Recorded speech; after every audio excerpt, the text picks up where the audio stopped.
ಅನಿಸ್ತದೆ ಸರ್? ನೀವು ಗೆದ್ದಿದಾಗ ಒಂದು ಒಳ್ಳೆ ಕಾರ್ಯಗಳಾಗಿತ್ತು. ಈ ಗ್ಯಾಪಲ್ಲಿ ಸಕ್ರಿಯ ರಾಜಕಾರಣ ಹೊರತುಪಡಿಸಿ ಈ ಕಡೆಗೆ ಫಿಲ್ಮ್ ಚೇಂಬರ್ ಕಡೆ ಮತ್ತೆ ಮುಖ ಮಾಡೋದು, ಗೆದ್ದು ಒಳ್ಳೆ ಕೆಲಸ ಮಾಡ್ತೀನಿ ಅನ್ನುವಂಥದ್ದು ತಮಗೆಲ್ಲರಿಗೂ ಕೂಡ ಇದೆ. ನಾನು ಭರವಸೆ ಕೊಡಲ್ಲ, ಮಾಡ್ತೀನಿ ನಾನು. ಯಾಕೆಂದರೆ ನನ್ನ ತವ್ರ ಮನೆಗೆ ನಾನು ಕೆಲಸ ಮಾಡೋದು ನನ್ನ ಧರ್ಮ. ಅದು ಒಂದು ಕಡೆ ಇಂಡಸ್ಟ್ರಿ ಕಷ್ಟದಲ್ಲಿರುವಂಥ ಸಂದರ್ಭದಲ್ಲಿ ಏನೋ ಗಟ್ಟಿ ಧ್ವನಿಯಾಗಿ ನಿಂತ್ಕೋಬೇಕು ಅನ್ನೋ ಕಾರಣಕ್ಕೋಸ್ಕರ ನಿಂತ್ಕೋತಾರೆ ಹೇಗೆ ಸರ್? ಗಟ್ಟಿ ಧ್ವನಿಯಾಗಿಯೇ ನಿಲ್ಲಬೇಕು ಅಂತಾನೆ ನಿಂತ್ಕೋಬೇಕು ಸರ್. ಈ 44ರಲ್ಲಿ ಕಟ್ಟಿರ್ತಕ್ಕಂಥ ನಮ್ಮ ಹಿರಿಯರೆಲ್ಲರೂ ಕಟ್ಟಿರ್ತಕ್ಕಂಥ ಇಂಥ ಭದ್ರವಾದಂಥ ಇಲ್ಲ ಈ ಮಂಡಳಿಯನ್ನು ಇಲ್ಲಿ ನಾವು ನಿಂತ್ಕೊಳ್ಬೇಕಾದ್ರೆ ಇಲ್ಲಿ ಯಾವತ್ತೂ ಕೂಡ ಇಲ್ಲಿಯ ವಸ್ತುಗಳು ಹೋಗೋದಕ್ಕಲ್ಲ, ಇಲ್ಲಿಗೆ ತಂದು ಹಾಕೋಕ್ಕೆ ಇರೋದಿದು. ಇದು ರಾಜ್ಕುಮಾರ್ ಅವರೆಲ್ಲರೂ ಕೂಡ, ಪಾರ್ವತಮ್ಮ ರಾಜ್ಕುಮಾರ್ ಅವರು ನನಗೆ ಆಶೀರ್ವಾದ ಮಾಡಿದ್ದು, ರಾಜ್ಕುಮಾರ್ ಅವರು ನನಗೆ ಆಶೀರ್ವಾದ ಮಾಡಿ ಇಲ್ಲಿ ನನ್ನನ್ನು ಕೂರಿಸೋದೇನು, ನಾನು ಅಧ್ಯಕ್ಷೆಯಾಗಿದ್ದಾಗ ಅವ್ರು ಬಂದು ಅಲ್ಲಿ ಕೂತ್ಕೊಂಡ್ಬಿಟ್ಟು ನಮಗೆ ಹೆಮ್ಮೆಯಿಂದ ಈ ಕೆಲಸ ಮಾಡು ಅಂತ ನನಗೆ ಮೊದಲಿಂದನೂ ಹೇಳ್ದಂಥವ್ರು. ಸೊ ಅದರಿಂದಾಗಿ ನನಗೊಂದು ನಾನು ಬದ್ಧ, ಈ ಉದ್ಯಮಕ್ಕೆ ಬದ್ಧ. ಸೊ ಈ ಉದ್ಯಮದ ಜೊತೆ ನಾನು ಇರ್ತೀನಿ ಅಷ್ಟೇ.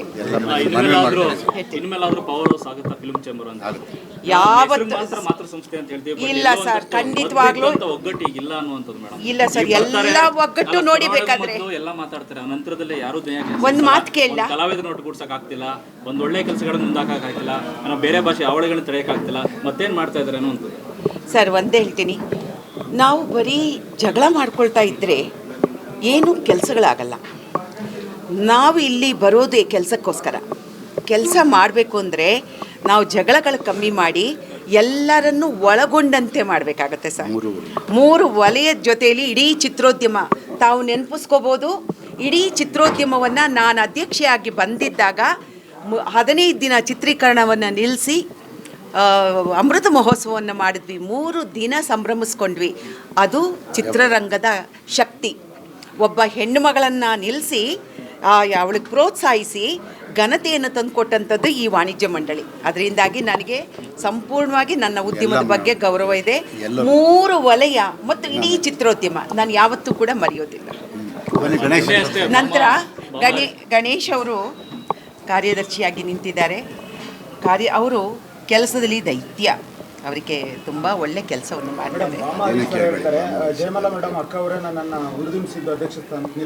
ನಾನು ಯಾರ ಹೆಸರನ್ನು ಕೂಡ ಇಲ್ಲಿ ಎತ್ತಕ್ಕೆ ಇಷ್ಟಪಡೋದಿಲ್ಲ. ನನ್ನ ಬಗ್ಗೆ ನಾನು ಮಾತಾಡ್ತೀನಿ. ಸೊ ನನಗೆ ನನ್ನದೇ ಆದಂಥ 53 ವರ್ಷ ನನ್ನ ಚಿತ್ರರಂಗಕ್ಕೆ ಬಂದು ಆಯಿತಾ. ಸೊ ಅದರಿಂದಾಗಿ ನನಗೆ ಯಾರ ಮಾತುಗಳು, ನೀವು ನನ್ನನ್ನು ನೋಡಿದ್ರಾ, ಅವ್ರು ನೋಡಿದ್ರಾ? ಸೊ ನಾನು ಇಂಡಸ್ಟ್ರಿಗೆ ಗಣೇಶ್ ಅವ್ರು ಮಾತಾಡಲಿ. ಚುನಾವಣೆಯಲ್ಲಿ 2026-27ನೇ ಇಸ್ವಿಗೆ ಚಲನಚಿತ್ರ ವಾಣಿಜ್ಯ ಮಂಡಳಿಯ ಚುನಾವಣೆ ನಡೀತಾ ಇದೆ. ಆ ಚುನಾವಣೆಯಲ್ಲಿ ನಾವೆಲ್ಲರೂ ಶ್ರೀಮತಿ ಜಯಮಾಲಾ ಅವ್ರನ್ನ ಅಧ್ಯಕ್ಷ ಸ್ಥಾನಕ್ಕೆ ಬೆಂಬಲಿಸ್ತಾ ಇದ್ದೀವಿ. ಹಾಗೆ ಕಾರ್ಯದರ್ಶಿ ಸ್ಥಾನಕ್ಕೆ ಗಣೇಶ್ ಅವರು ಈಗಾಗಲೇ ಅವರ ನಾಮಪತ್ರವನ್ನು ಸಲ್ಲಿಸಿದ್ದಾರೆ. ಶ್ರೀಮತಿ ಜಯಮಾಲಾ ಅವರು 20ನೇ ತಾರೀಕು ನಾಮಪತ್ರವನ್ನು ಸಲ್ಲಿಸ್ತಾರೆ. ಅವತ್ತು ನಾವೆಲ್ಲರೂ ಬರಬೇಕು.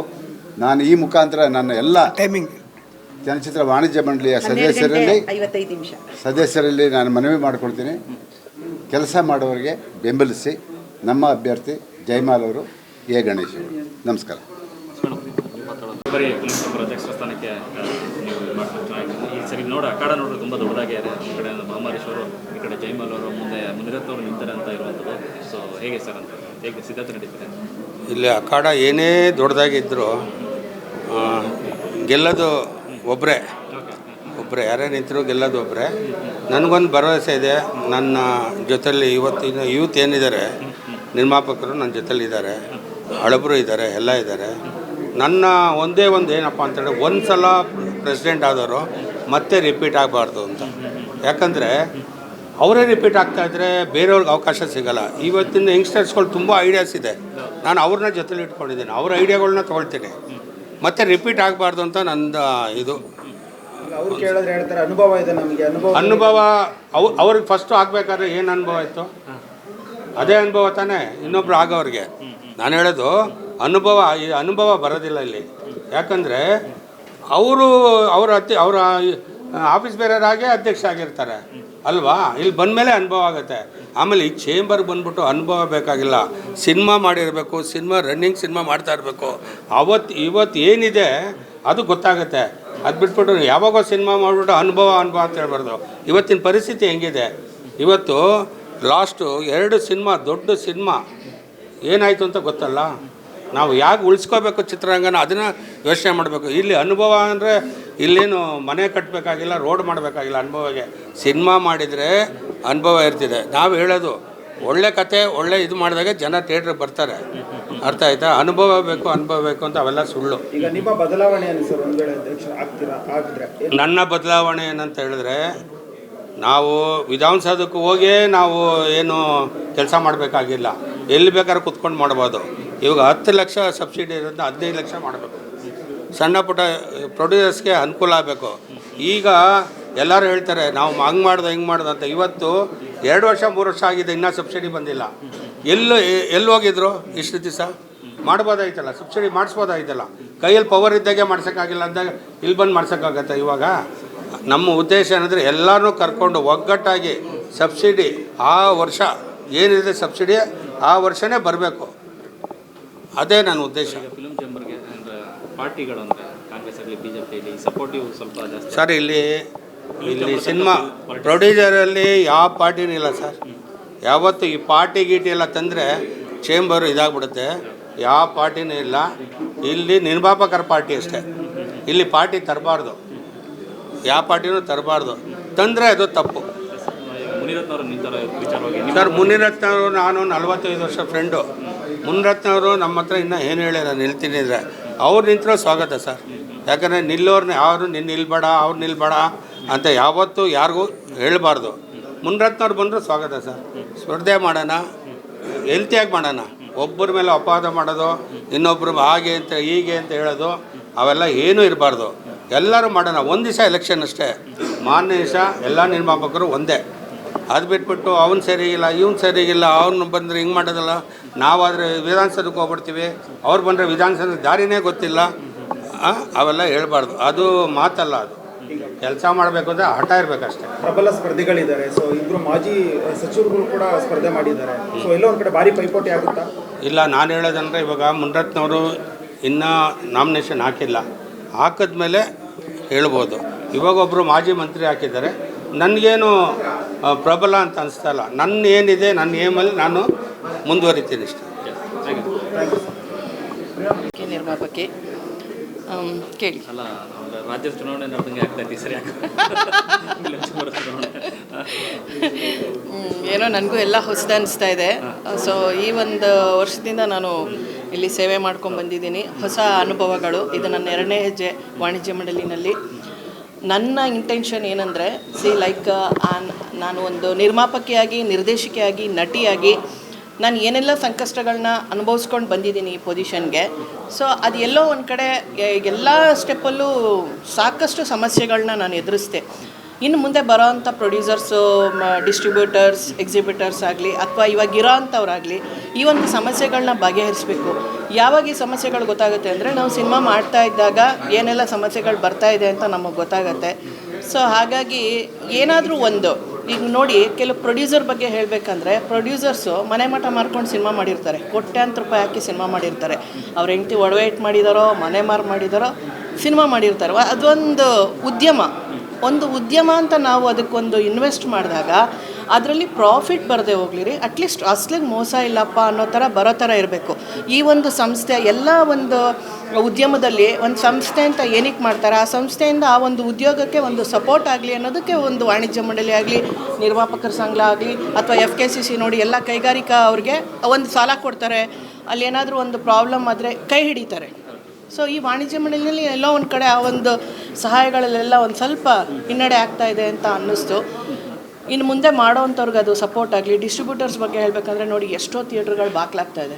ಯಾವುದೋ 1-2 ಸಿನಿಮಾಗಳು ಲೈಕ್ ಕಾಂತಾರ ಆಗಲಿ ಅಥವಾ KGF ಆಗಲಿ ಈ ಥರದ್ದು 1-2 ಸಿನಿಮಾಗಳು ಹಿಟ್ಟಾಗಿ ನಮ್ಮ ಕನ್ನಡ ಚಿತ್ರರಂಗನ ಇಡೀ ಪ್ರಪಂಚ ನೋಡ್ತಾ ಇದೆಯಪ್ಪ ಅಂತ ಖುಷಿ ಪಡೋದ್ರ ಜೊತೆಗೆ ಅದರಿಂದ ಎಷ್ಟು ಜನ ನಾವು ಟೆಕ್ನಿಷಿಯನ್ಸ್ ಆಗಲಿ ಅಥವಾ ಆರ್ಟಿಸ್ಟ್ಗಳಾಗಲಿ ಊಟ ಮಾಡೋಕ್ಕೆ ಸಾಧ್ಯ, ಎಷ್ಟು ಮನೆ ನಡೆಯೋಕ್ಕೆ ಸಾಧ್ಯ.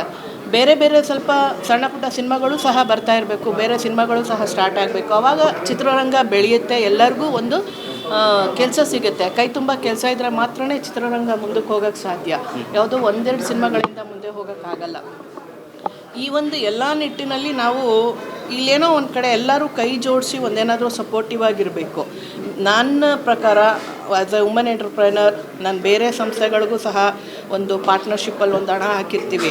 ಅಲ್ಲಿ ಏನಾಗುತ್ತೆ ನಮಗೆ ಲೈಕ್ ಇವಾಗ ಮನೆ ಮಾಡ್ಕೊಳ್ಬೋದು, ಒಂದಷ್ಟು ಎಕರೆ ಭೂಮಿ ತೊಗೊಂಡು ಸ್ವಲ್ಪ ಲಾಸ್ ಆಗಿರೋ ಅಂಥವ್ರಿಗೆ ಒಂದು ಮನೆ ಮಾಡ್ಕೊಡೋದು, ಸೈಟ್ ಮಾಡ್ಕೊಡೋದು, ಅಥವಾ ಆರೋಗ್ಯದಲ್ಲಿ ಏನಾದರೂ ಅವ್ರಿಗೊಂದು ಕಾರ್ಡ್ ಮಾಡ್ಕೊಡೋದು, ಈ ಥರದ್ದೆಲ್ಲ ಸಾಕಷ್ಟು ಕೈ ಹಿಡಿತಾರೆ. ಆದರೆ ಇಲ್ಲಿ ಏನಾಗಿದೆ, ನಾವು 1-2 ಕೋಟಿ ಅದು ಸಿನಿಮಾ ಮಾಡಿದ್ರೆ ಅದು ಪ್ರಾಫಿಟ್ ಬರೋದಿರಲಿ, ಆ 2 ಕೋಟಿ ಸಮೇತ ಹೋಗಿರುತ್ತೆ. ಆಮೇಲೆ ಅವನ ಪರಿಸ್ಥಿತಿನ ಯಾರೂ ನೋಡೋಲ್ಲ. ಯಾವ ನಿರ್ಮಾಪಕರ ಸಂಘ ಆಗಲಿ, ವಾಣಿಜ್ಯ ಮಂಡಳಿ ಯಾರೂ ಕೈ ಹಿಡಿಯಲ್ಲ. ಆರ್ಟಿಸ್ಟ್ಗಳಾಗಲಿ, ನೀನು ಸೋತೋಗಿದ್ಯಪ್ಪ, ನಾನು ಹಾಕೊಂಡು ಸಿನಿಮಾ ಮಾಡಿದೆ, ಬಾ ನಾನು ದುಡ್ಡು ಕೊಡ್ತೀನಿ ಮಾಡು ಅಂತ ಯಾವುದೂ ಒಂದು ಹಸ್ತ ಸಿಗ್ತಾ ಇಲ್ಲ ಅಲ್ಲಿ. ಸೊ ಆ ನಿಟ್ಟಿನಲ್ಲಿ ಏನಾದರೂ ಒಂದು ಸಪೋರ್ಟಿವ್ ಆಗಿರಬೇಕು ಅನ್ನೋದು ನನ್ನ ಇಂಟೆನ್ಷನ್ನು. ಇಲ್ಲಿ 3 ವಲಯಗಳಿರೋದ್ರಿಂದ 3 ಜನ ಲೈಕ್ ಒಬ್ಬರಿಂದ ಇದು ಡಿಸೈಡ್ ಮಾಡೋ ಅಂಥದ್ದಲ್ಲ. ನಿರ್ಮಾಪಕರಾಗಲಿ, ಎಕ್ಸಿಬ್ಯೂಟರ್ ಆಗಲಿ, ಡಿಸ್ಟ್ರಿಬ್ಯೂಟರ್ ಆಗಲಿ 3 ವಲಯಗಳು ಕೂತ್ಕೊಂಡು ಒಂದು ಒಳ್ಳೆಯ ಡಿಸ್ಕಷನ್ ಮಾಡಿ ಒಂದು ಒಳ್ಳೆಯ ನಿರ್ಧಾರಗಳನ್ನ ತಗೋತಾ ಹೋದರೆ ಇನ್ನಷ್ಟು ಮಟ್ಟಕ್ಕೆ ಚಿತ್ರರಂಗನೂ ಬೆಳೆಯುತ್ತೆ. ಇಲ್ಲಿರೋ ಅಂಥ ಎಲ್ಲ ಒಂದು ಆರ್ಟಿಸ್ಟ್ ಆಗಲಿ, ಟೆಕ್ನಿಷಿಯನ್ಸ್ ಆಗಲಿ ಎಲ್ಲರೂ ಬೆಳೀತಾರೆ. ಒಂದು ಒಳ್ಳೆಯ ಇದರಿಂದ ನಡ್ಕೊಂಡೋಗುತ್ತೆ ಅನ್ನೋದು ನನ್ನ ಆಸೆ. ಈ ಸತಿ ನಾನು ಇಲ್ಲಿ ವೈಸ್ ಪ್ರೆಸಿಡೆಂಟ್ಗೆ ನಾನು ಕಂಟೆಸ್ಟ್ ಮಾಡ್ತಾಯಿದ್ದೀನಿ, ಉಪಾಧ್ಯಕ್ಷ ಸ್ಥಾನಕ್ಕೆ ಕಂಟೆಸ್ಟ್ ಮಾಡ್ತಾಯಿದ್ದೀನಿ. ಸೊ ನೀವೆಲ್ಲರೂ ಸಹ ನನಗೆ, ಬಿಕಾಸ್ ನಾನು ಯಾವುದೇ ಬ್ಯಾಕ್ಗ್ರೌಂಡ್ ಇಲ್ದಲೇ ಇಂಡಸ್ಟ್ರಿಗೆ ಬಂದವಳು, ನಿಮ್ಮಿಂದ ನಾನು ಇಷ್ಟು ಬೆಳೆದಿರೋಕ್ಕೆ ಸಾಧ್ಯ. ಸೊ ಹಾಗಾಗಿ ನಾನು ನಿಮ್ಮಲ್ಲೇ ಕೇಳ್ಕೊತಾ ಇದ್ದೀನಿ, ಇದು ಒಂದು ನನ್ನ ಒಂದು ಹೊಸ ಹೆಜ್ಜೆ ಇಟ್ಟಿರೋದ್ರಿಂದ ನಿಮ್ಮೆಲ್ಲರ ಒಂದು ಸಪೋರ್ಟು, ನಿಮ್ಮೆಲ್ಲರ ಪ್ರೋತ್ಸಾಹ, ನಿಮ್ಮೆಲ್ಲರ ಆಶೀರ್ವಾದ ನನ್ನ ಮೇಲಿರಲಿ. ಎಲ್ಲರೂ ಸಪೋರ್ಟ್ ಮಾಡಿ ನನ್ನನ್ನು ಜಯಶೀಲರನ್ನಾಗಿ ಮಾಡಿ ಅಂತ ನಾನು ಕೇಳ್ಕೊತೀನಿ. ನಾನು ಪ್ರಾಮಾಣಿಕವಾಗಿ ನನ್ನ ಸೇವೆ ಸಲ್ಲಿಸ್ತೀನಿ ಅಂತ ನಾನು ಹೇಳೋಕ್ಕೆ ಇಷ್ಟಪಡ್ತೀನಿ. Thank you. ನಮಸ್ತೆ. ನಮ್ಮ ಮಾಧ್ಯಮ ಮಿತ್ರರಿಗೆ ಮೊದಲು ನನ್ನ ಅಭಿನಂದನೆಗಳು. ನಾನು ಈ ಬಾರಿ ವಿತರಕರ ವಲಯದಿಂದ ಉಪಾಧ್ಯಕ್ಷರಾಗಿ ಸ್ಪರ್ಧೆ ಮಾಡ್ತಾಯಿದ್ದೀನಿ. ಜಿ ವೆಂಕಟೇಶ್ ಅಂತ ನನ್ನ ಹೆಸರು. ಇದು 3ನೇ ಬಾರಿ. ನಾನು ಹಿಂದೆ 2014ರಲ್ಲಿ ಥಾಮಸ್ ಅವರು ಪ್ರೆಸಿಡೆಂಟ್ ವೈಸ್ ಪ್ರೆಸಿಡೆಂಟ್ ಆಗಿದೆ, ಮತ್ತು NM ಸುರೇಶ್ ಅವರು 23ರಲ್ಲಿ ನಾನು ವೈಸ್ ಪ್ರೆಸಿಡೆಂಟ್ ಆಗಿದೆ. ಈಗ ಮತ್ತೆ 3ನೇ ಬಾರಿ ಸ್ಪರ್ಧೆ ಮಾಡಿದ್ದೀನಿ. ನಮ್ಮ ಚಿತ್ರೋದ್ಯಮದಲ್ಲಿ ಹಿತದೃಷ್ಟಿಯಿಂದ ಏನು ಕಷ್ಟ ಸುಖಗಳು 3 ವಲಯಕ್ಕೂ ಆಗೋ ಥರ ನಾನು ಸ್ಪಂದಿಸ್ಕೊಂಡು ನನ್ನ ಸದಸ್ಯರಿಗೆ ನ್ಯಾಯ ಒದಗಿಸೋ ರೀತಿಯಲ್ಲಿ ನಾನು ಕೆಲಸ ಮಾಡ್ತಾಯಿದ್ದೀನಿ. ಅದೇ ರೀತಿ ನಮ್ಮ ಈ ಮುಂದಕ್ಕೂ ನಾನು ಕೆಲಸ ಮಾಡೋ ಅವಕಾಶ ಒಂದು ಕೊಡಿ, ನೀವು ಬೆಂಬಲ ಮಾಡಿ, ನಿಮ್ಮ ಆಶೀರ್ವಾದ ಕೊಡಿ ಅಂತೇಳಿ ನಿಮ್ಮ ಮೂಲಕ ನಾನು ತಮ್ಮಲ್ಲಿ ಮನವಿ ಮಾಡ್ತೀನಿ. Thank you.